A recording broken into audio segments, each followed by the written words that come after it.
Waigt Chohoita. Hello, everyone. Thank you so much for joining us today. Emily Hope Unsquaxt, Waach Elkstwin the Kamloops Art Gallery.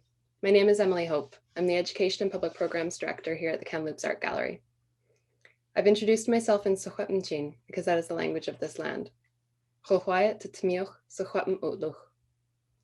All of this land that we refer to as Kamloops and beyond, spanning over 180,000 square kilometers across the interior plateau of what we call British Columbia, is Secwepm Utluch. Within this vast, spread out territory, the Kamloops Art Gallery is located in Tecumlupsm Utluch, the traditional and unceded territory of the Tecumlups to Secwepm. Thank you all so much for joining us today. It is my sincere pleasure to introduce you to Kamloops Art Gallery Virtual Engagement Assistant, Kami Nakashima Ochoa, who will be moderating our conversation over on Facebook, and to our guest, Kirsten Leenaars. Hi. Kirsten Leenaars is an experimental documentary maker who engages with individuals and communities to create participatory video and performance work. Her work oscillates between fiction and documentation, reinterprets personal stories, and reimagines everyday realities through staging, improvisation, and iteration.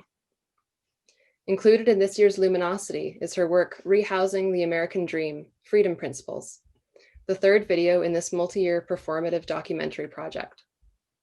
Structured as a 3-week summer camp in Milwaukee's near West Side, Rehousing the American Dream provides a collective forum for refugee and American-born youth to engage critically with their intersecting issues of immigration, segregation, housing, and happiness.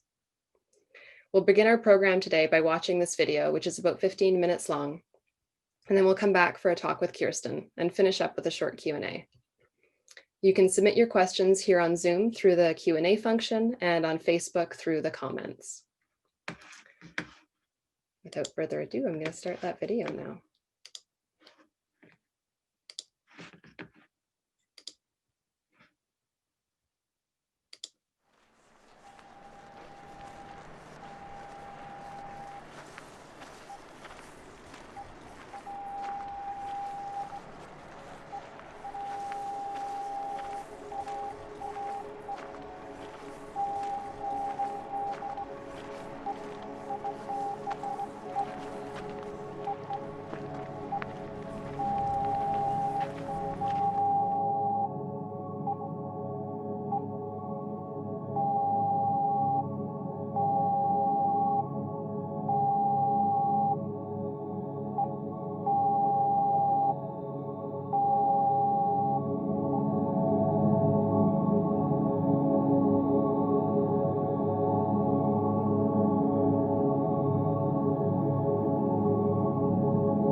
Trump should not be a president. Don't vote for Donald Trump. They're walking out as a national protest. Love your neighbor as you love yourself.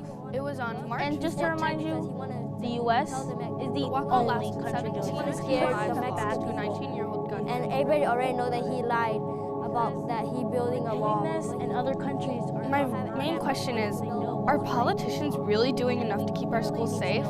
This is Radio Freedom. So this is my message. This is Elsa from Radio Freedom. I am Isa. Thank you for listening.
Hi, Hello this is everyone, Nina. welcome Hi, back my to name Radio is Freedom. Rahima, and this Today, is I'm Radio your Freedom. host, in modern day Matthew. This is America, my we have message to the We're talking about world. the for Black Lives equality. Matter movement. Whether it be And for women's rights movement, Black Lives Matter care movement. about it. My question is, are these protests Black working? people. Parents should allow their Is kids to it play enough? outside to Did you know make that the Black friends Lives Matter movement that are was different founded by from 3 them. African Americans women? Let kids This play helps outside. prove my point that women of color and then being shot have for no work reason. that continues to go Radio unnoticed Freedom. every single day.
Hey, welcome to Radio Freedom. This is Nora. So my parents are usually from Burma. They left Burma just to get freedom and education for us. They sacrificed themselves just for us. But it's not that easy to enter this country. They need passport, visa, and other documents. But they don't have any. But what they did, they just sacrificed themselves for us. For other people who doesn't have this opportunity, the government should let them. This is Radio Freedom. Thank you for listening. Thank you for listening. My message.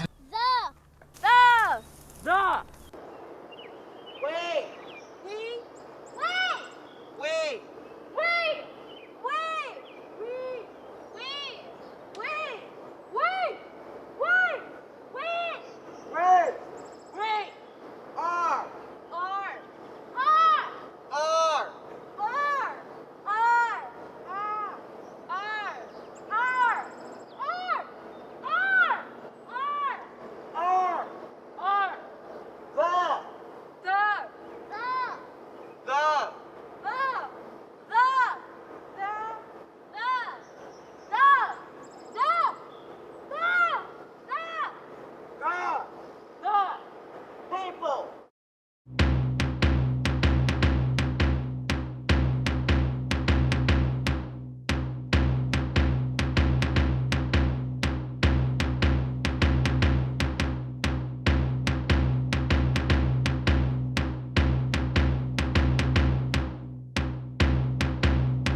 People!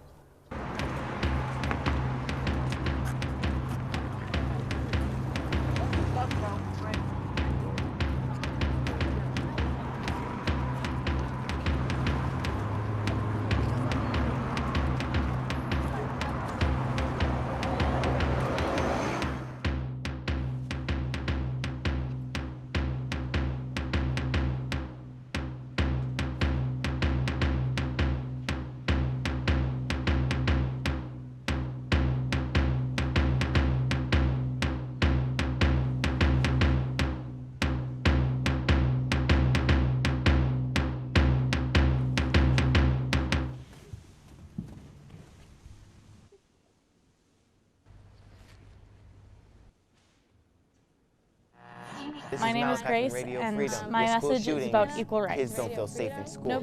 If you force a woman to have a child when she's not ready, this could become a problem for the potential mother and for the child as they get older. With stricter gun laws, then kids will be able to feel safer in school. I think the woman should at least have a choice of whether she wants to have an abortion or not, because if she isn't ready, she should. This is Grace, and thanks for listening to Radio Freedom.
people!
Okay, Kirsten, I'll hand it over to you now and I'll start your presentation.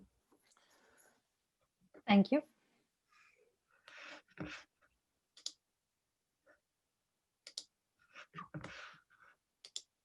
Hi, everyone. Thank you for being here. I'm excited to share more about the work that you just saw and some of the background of this project. In my work, I look at how reality is experienced and how reality is framed through particular lenses and cultural gazes. I pose questions about our meaning-making processes, dominant narratives, and the kind of imagination at work in our lives that influence the shape and quality and risk at the center of our existence. It matters what your imagination is shaped by. To quote author and activist Adrienne Marie Brown, next slide, please. Imagination has people thinking they can go from being poor to a millionaire as part of a shared American dream. Imagination turns brown bombers into terrorists and white bombers into mentally ill victims. Imagination gives us borders, gives us superiority, gives us race as an indicator of ability. I often feel I'm trapped inside someone else's capability. I often feel I'm trapped inside someone else's imagination. And I must engage my own imagination in order to break free. Imagination is the map whereby we locate the setting of our life. Imagination is the water in which we launch our life raft. Imagination is the real thing from which and toward which we receive our being and identify ourselves. Next slide. A quote by activist Ruth Wilson Gilmore: "What the world will become already exists in fragments and pieces, experiments and possibilities." Next slide, please.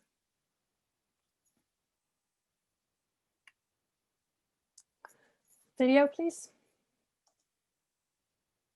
You can start playing. Just have people saying don't like refugee people. A lot of refugee people don't like it. What Donald Trump is saying is that he's going to take all the immigrants out, like not let any immigrants come in to the country, because they're apparently all bad. Oh, don't even get me started on that. So I think it's a pretty stupid idea for Donald Trump to build some walls around the country. Mexico and Canada, they have really cool cultures. And if they can't come into the United States, then the USA is not going to be able to learn about those cultures. And learning about other cultures is really important for kids to learn about, so like they know the world better. He don't let people come in. That's a bad idea. He said, even though he says that he should take all immigrants out, a majority of a lot of America and Milwaukee is made out of immigrants. I feel like it's completely unacceptable in a way. You cannot make a wall over America. It's just like you can't cage America. Yeah, you can't just think about a commercial and it's just like the land of the free, and then you see a huge wall. Next slide, please. Rehousing the American Dream started in spring 2016 when the Haggerty Museum of Art commissioned me to produce a video work for their museum, Reimagining the American Dream. Initially, I intended to work with adults for this project, but it being an election year, conversations with adults often ended up feeling constrained by certain agendas. I ended up working with 24 students from 2 local middle schools close to the museum. After meeting with them regularly during school hours, I decided that I needed to work in a different context with them, and I really wanted to bring these 2 groups of students together. One group was from a Montessori school, and the other students were part of a newcomers program for recent refugees at a public school. The idea of a video production period structured as a summer camp was born. And that summer, we created Rehousing the American Dream and focused on ideas of belonging, housing, and home, colored by the rhetoric surrounding the upcoming elections. Next slide, please. The whole production was one great big experiment for all of us. I had never run a summer camp. The kids didn't know half of the participants, nor did they know me that well. There was no script, just the possibility of fostering an environment in which the American dream could be questioned, redefined, performed, and reimagined collectively. And that would hopefully lead to a video work for the museum. Next slide, please. We had a workspace, a camera crew, an unlimited supply of cookies and chips, and lots of cardboard. We talked about movie making and video art. We shared where and when we feel most at home. We wrote, we drew, we talked about America and belonging, shared our own life stories. We discovered that the group altogether could speak 12 languages, including sign language. We explored the West Side neighborhood on frequent walks. We performed an American Dream Machine. Next slide. We built houses, small and large, and organized a protest. And we talked a lot about the upcoming elections and what it's like to live in one of the most segregated cities in the US. Most of all, we listened to each other's stories and ideas and had fun. So much fun, and this was perhaps the most important ingredient in order to create and imagine and share together. Next slide. So here, the kids are building in groups their imagined dream houses in which they welcome others. And this was on an empty parking lot near our workshop and workspace in the neighborhood next to the museum.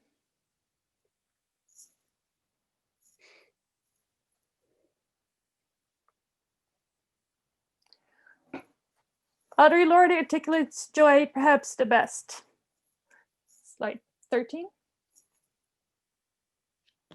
The sharing of joy, whether physical, emotional, psychic, or intellectual, forms a bridge between the sharers, which can be a basis for understanding much of what is not shared between them, and lessens the thread of their difference.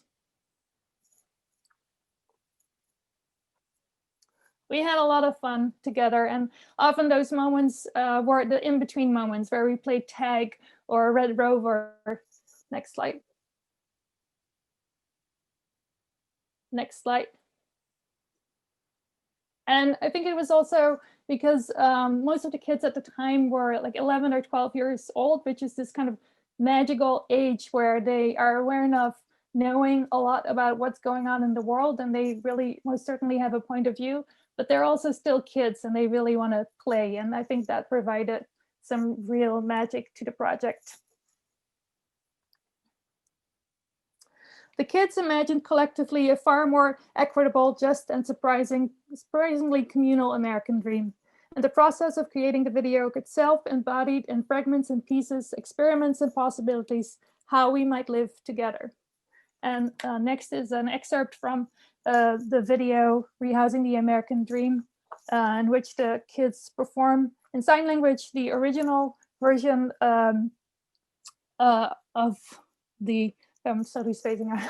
Anyway, just play the video. Of America and to the republic for which it stands, one nation, with liberty and justice.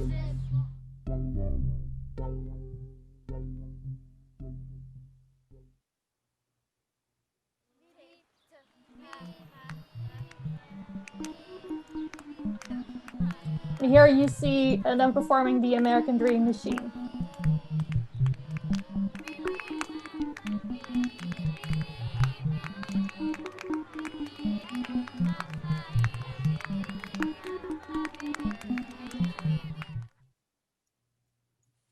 Next slide, please. The video was shown during the fall of 2016 during the final months of the election year, and was up when we learned that Donald Trump was going to be the new president. We were all devastated. None of us had imagined he would be the president. I met with the group shortly after the elections, and one of the kids sighed, kind of scolding herself. "We were so hopeful then." And I thought to myself, you were a kid, you're supposed to be hopeful. For this project, I worked with curator Emilia Leyden, and we both realized that we shouldn't end these conversations with this remarkable group of young people. And so we set out in the following year to make a second video work together.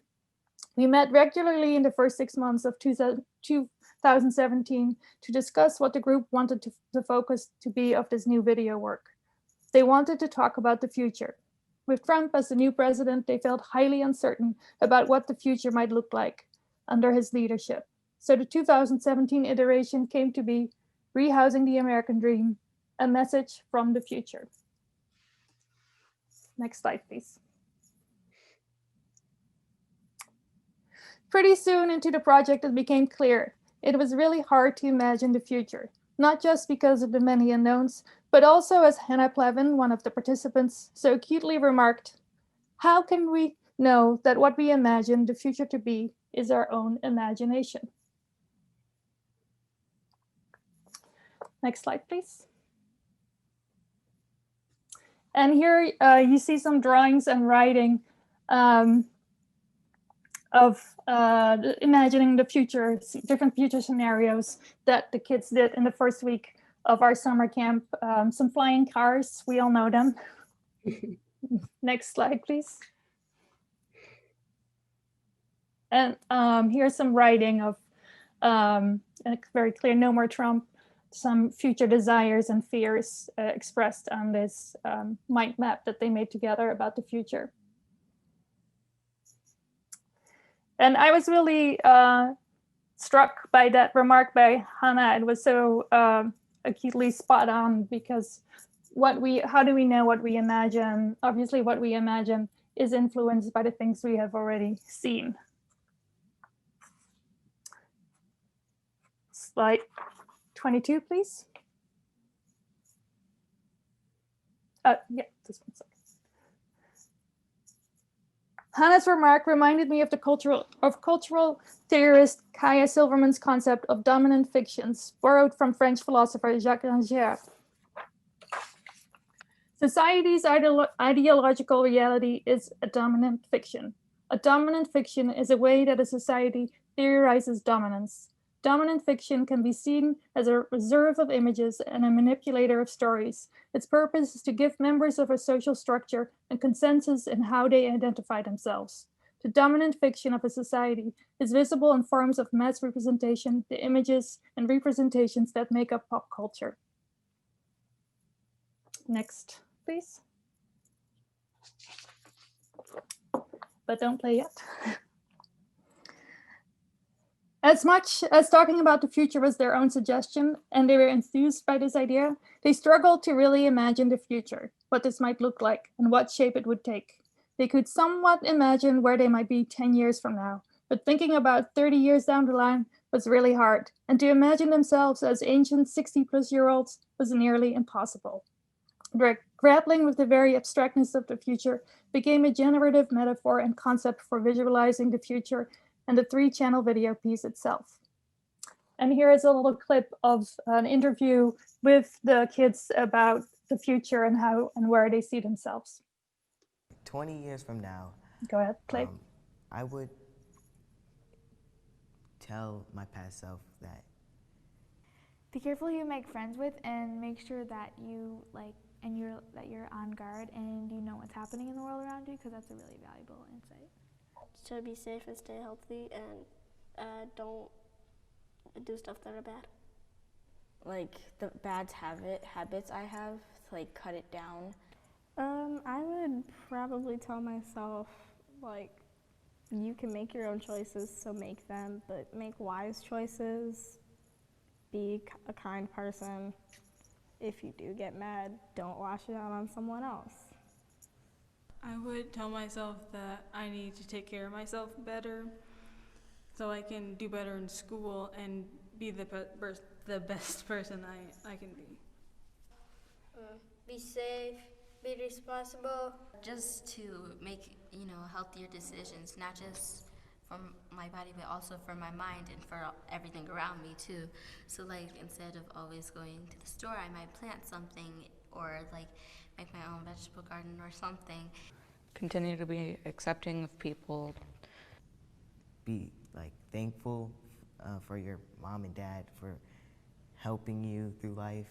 Never give up. I did a good job of being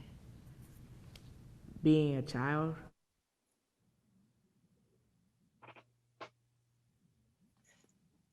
I love that remark, the last remark by Matthew so much. I did a good job being a child. I think in this year it was interesting. They were just about on the verge of becoming real teenagers, but they were not quite there yet. And I think they were also kind of struggling with that themselves, to kind of locate themselves where they were at and kind of saying goodbye in some ways to their child selves.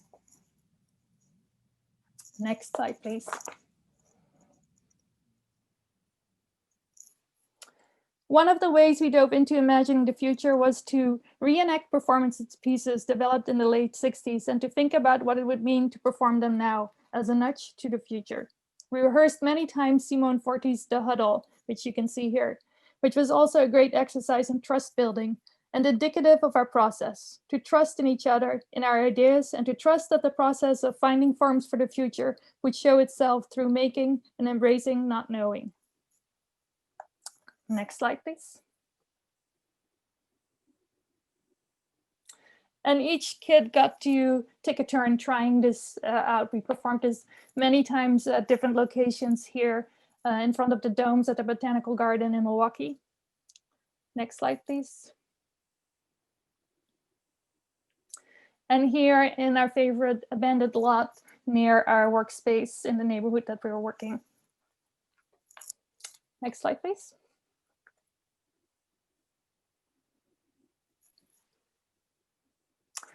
We looked at images in the media indicative of our time and talked about what they might predict about the future.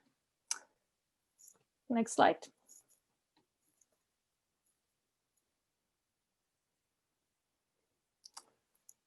Next slide. They performed Lydia Papi's divisor in a giant silver emergency blanket as a comment on some of the images of stranded refugees we had looked at, and to express their desire for a future without borders or separation of families. Next slide.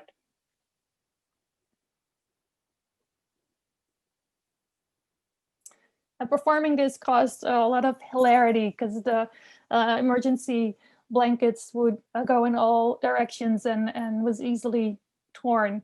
So the underside of this blanket, there was lots of tape trying to hold it all together. Next slide, please.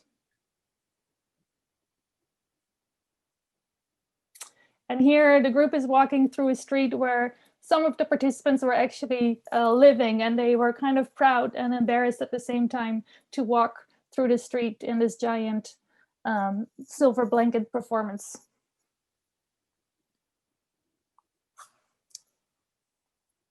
Next slide.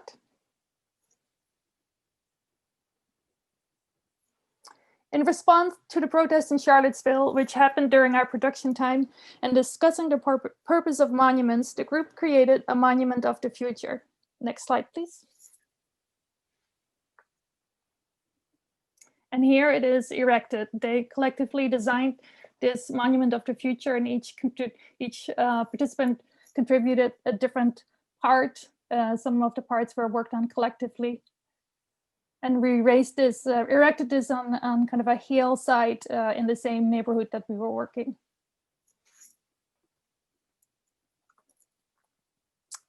Next slide. The imagery created was at times both abstract and somewhat ominous, as it was hopeful, with the kids performing themselves as the future creative force for crafting new forms and shapes, and looking straight into the camera, straight into the future. And here's an excerpt of Rehousing the American Dream, a message from the future. Go ahead.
And here you see the kids moving a part of that monument of the future to the hillside. That became almost kind of a procession in itself.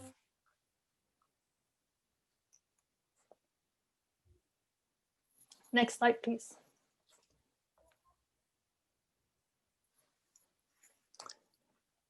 The day after the last day of camp/shoot, I was cleaning up our workspace. Emil came by to pick up some stuff and asked the question, "And next year again?"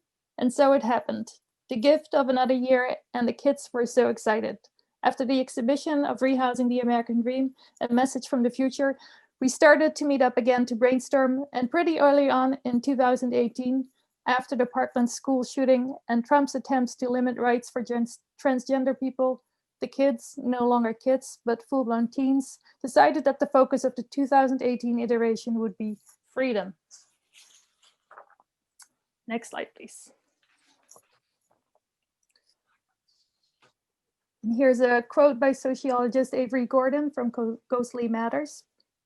Complex personhood means that the stories people tell about themselves, about their troubles, about their social worlds, and about their society's problems are entangled and weave between what is immediately available as a story and what their imaginations are reaching toward. At the very least, complex personhood is about conferring the respect on others that comes from presuming that life and people's lives are simultaneously straightforward and full of enormously subtle meaning. Can you play the video, please? My mom and my dad were running from Burmese social science. They were born. They wasn't even born.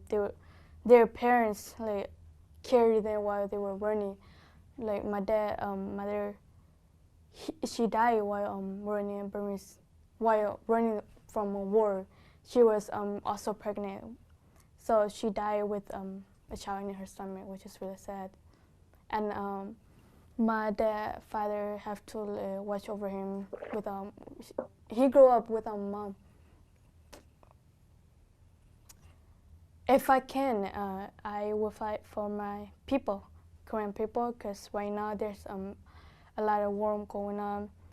I saw in the video where the little kid got killed, where like everything, their home, their food got destroyed. It really made me sad. Like I saw that almost every day. Like there's still war happening in Kirsten. So if I can, then I will fight for them no matter what. Yeah.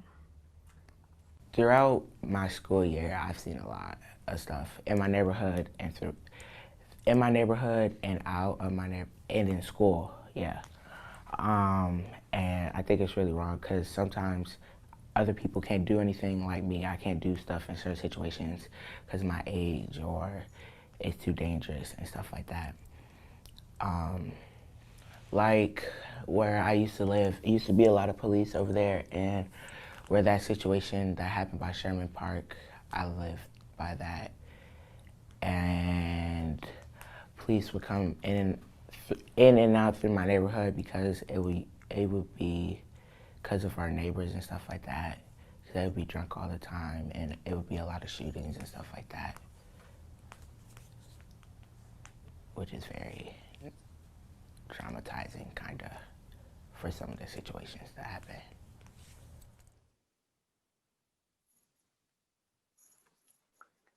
The gift of working with the same group of this incredible group of young people for over a number of years became incredibly evident in this third year.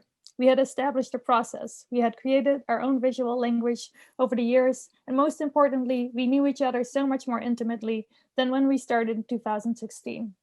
We knew each other's quirks, likes, and dislikes. We knew who was the jokester and the loud one, the irreverent one and the quiet one. We knew each other's stories, and we knew that each of us contained a multitude of stories, nuances and contradictions, images and memories. And from this collective image repertoire and archive of experiences, we were writing new stories together. Next slide, please. Sociologist Ruha Benjamin describes imagination as the terrain of struggle. Benjamin states, "One way to understand the inequalities and injustices we see is that many people are forced to live inside someone else's imagination. When we think about the narratives and spaces crafted for us, the physical spatialization of race and inequality, that is the materialization of someone's imagination. And part of the democratizing and resisting the imposition of that imagination is also cultivating our own counter-imaginaries, our own liberatory imagination." Next slide, please.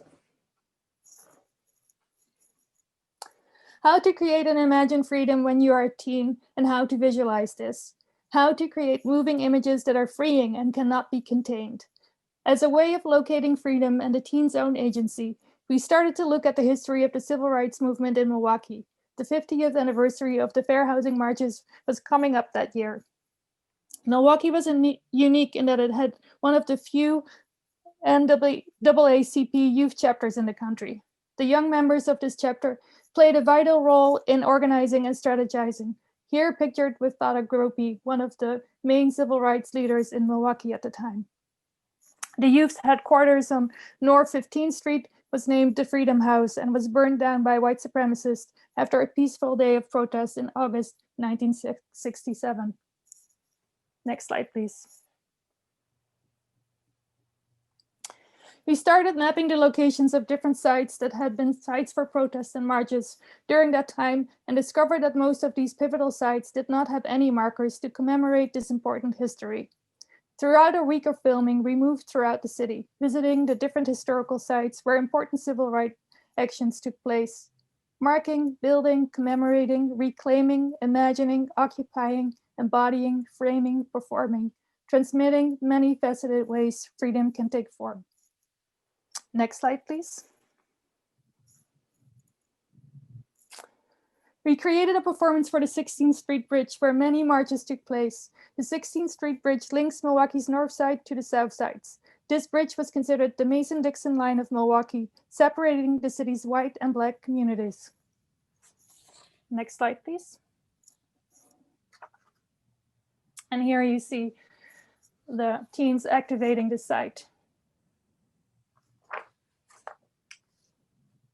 Next slide, please. And making a statement about we, the people, that they are indeed the people. Next slide, please.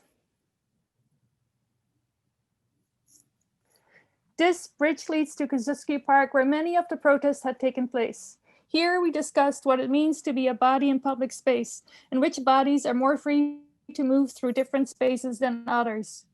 When do we feel free in public space? How can we make ourselves heard in public space? How can we use our bodies? Next slide, please.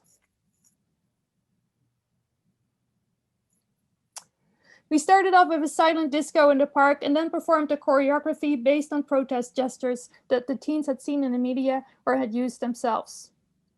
Next slide. Protests came to a head at the park in the summer of '67. We talked about violence and protests turning violent, and we practiced using our body as a force and rehearsed how to push and shift the body to resist or press. Next slide, please. Next slide, please. And here's a picture of that protest that came to a head in '67 at the park. Next slide, please. And here are the kids kind of rehearsing how to use their body, how to resist or use force through their bodies. Next slide, please. And here is an image of the Freedom House on the night that it was set on fire.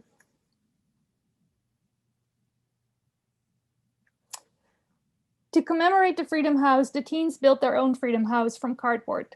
With now years of practice constructing things from cardboard, the house emerged in no time and was much bigger than anticipated. Next, please. And here is their cardboard version of their own Freedom House.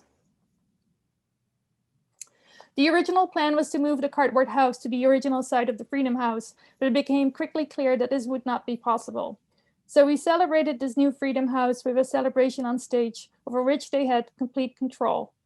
And you saw that in the video you watched at the beginning. Next slide, please. I had no idea what would happen. I had provided streamers and balloons and had shouted action at the beginning of the scene. What unfolded on stage was pretty magical and something I could have never imagined myself. What was kind of amazing about the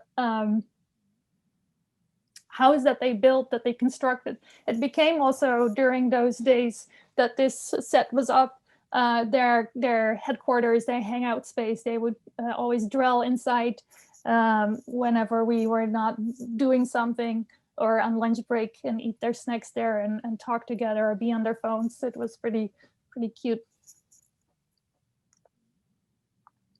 Next slide, please. We did visit the original site of the Freedom House, where the teens posed as the new forefront of young activists and change makers that they are, and taped the outline of a house on the street in the middle of the cul-de-sac, honoring the work and legacy of the brave young people who had fought for a more just world before them. Next slide, please. And here you see them taping the outline of a house. Next slide, please.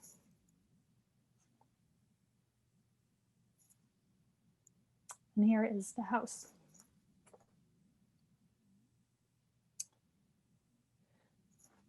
Next slide, please. Disconnection between humanity and place was at the heart of these site-specific performances.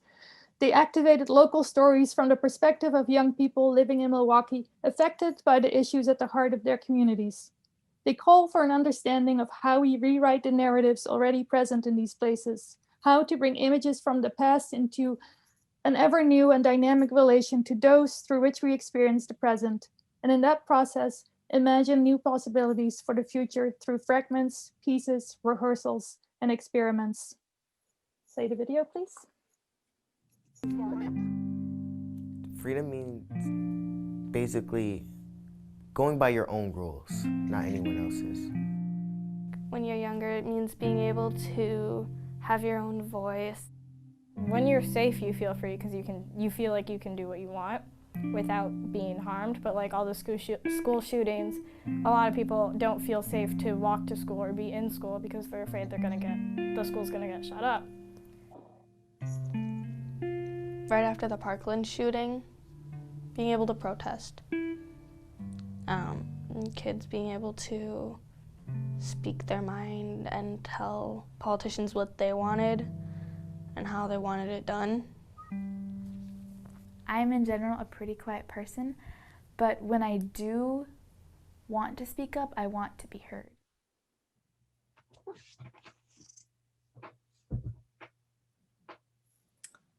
Next slide, please.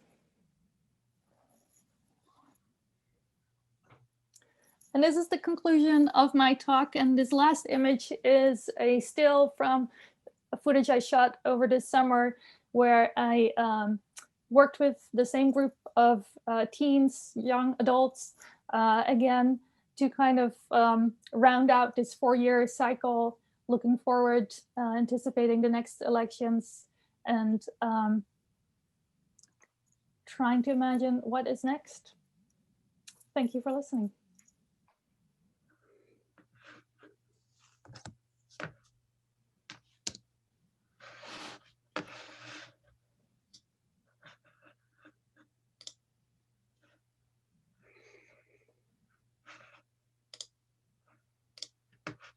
That was great. Thank you so much, Kirsten. Thank you. We were noticing there were a lot of comments coming in on the chat while you're going through your presentation. Before we get started with any of the questions, I'll just give you a chance to look at those and appreciate the nice engagement that you're getting from our audience.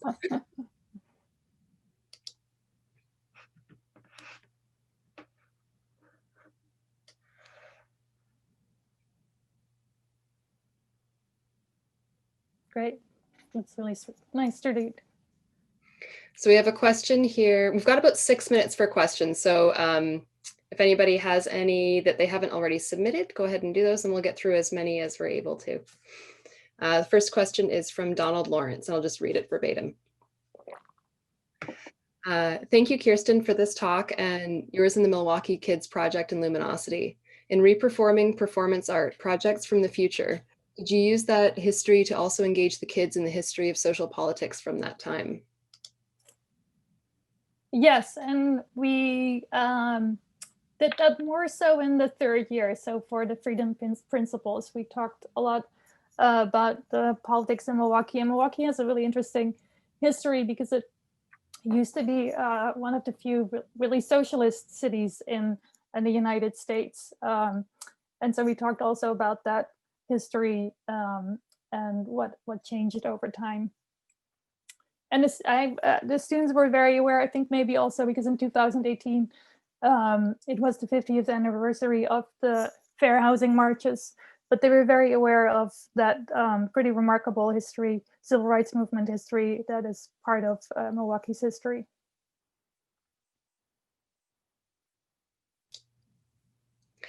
If I may, I have a question for you. Yes. Can you speak about the role that the kids play in creation of the final project? Like what we see as viewers? So they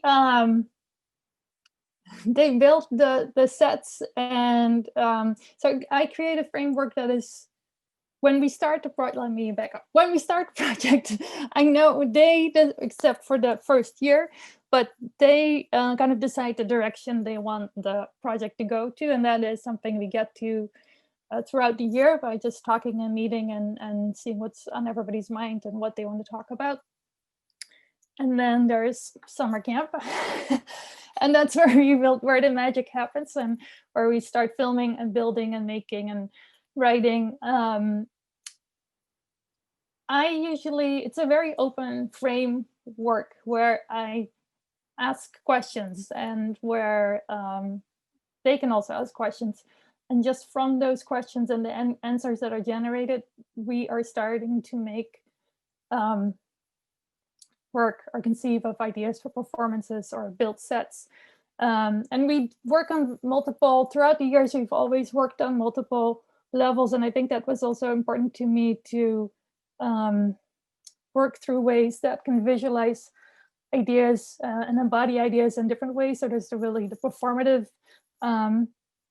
actions, and there's the building, and sometimes there's writing, and then there's also the more straightforward interviews.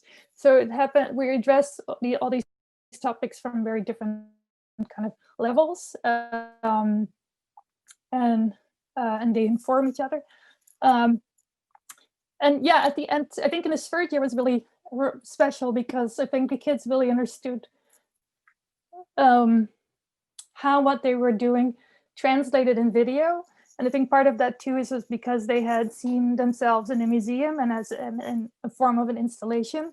So they really had a very clear idea of, like, if I come up with this idea, how that would translate as an image or as a moving image, which was just awesome. The one thing where they don't get to participate is in the editing process.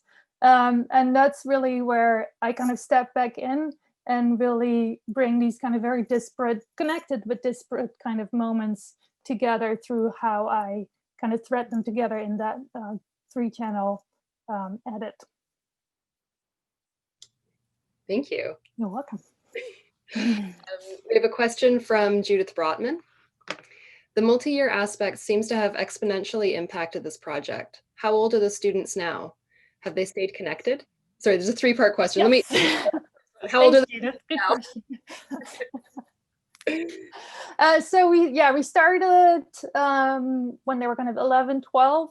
The age ranged sometimes a little bit. In the first year, we had like siblings join that were from a different age group. So but the average age was around 11, 12 that first year. And now some are 18. Most of them are around 16. But yeah, some started college this year. So we stayed throughout the 4 years. We stayed we stay connected, and I think this project, they stay connected with each other, and only a few of them are really still at the same high school. After middle school, they all went kind of to different high schools, but remained in touch. And this project became also a place where they were kind of reconnecting with each other. And even now, and this year, I was really kind of surprised that they were still so enthusiastically on board and participating in it again, because it's like, well, you're really young adults. I can imagine you have something better to do, or you're not interested anymore. But they were all really so excited, which was very heartwarming, because I think, this project has really meant something to them too, and those relationships that have formed. And the last part of Judith's question, how do you think there will be a desire to make some follow-up piece post-election? Yes. Well, in the what I did this summer was a little different because of mostly because of COVID restrictions. So we had to work in a very different way, but also the museum was this year not part of it. So it was kind of more on my own initiative. So it was much more kind of interview based, and the performative actions that we did were max 3 people at the same time. And so we had to work kind of in a little bit of a different way. But yeah, working with them, we obviously did talk about the elections. I did think I should follow up with them after the elections to see how they're feeling, or maybe after the inauguration. You know, sometimes I think I should do this project until they all can vote. And of course, it depends on how, as long as they want to go, I will go with them.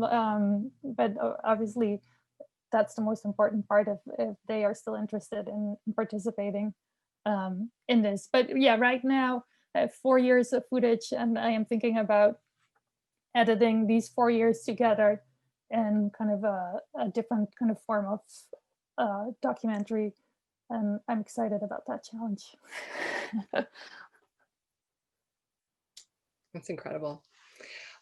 We are now out of time. Do you have any last words for us, Kirsten? No, thank you for coming to the talk. I enjoyed your questions, and it was really great to share a little bit more about the background of this project. This process is so involved, and it's there's so much kind of background to it too, that it was great to show that, because I do think that helps you look in a different way at the work that you've been viewing. So thank you. Definitely. Thank you so much. You've provided really a lot of wonderful insight, and it was so great to be able to see more pieces, especially the interviews with the kids and snippets from the other videos. Thank you. Thank you to everyone for joining us today. We'll put a recording of this video up on the Luminosity website. That's luminosity.ca, and it will continue to live on Facebook. Thank you. Bye. Thank you.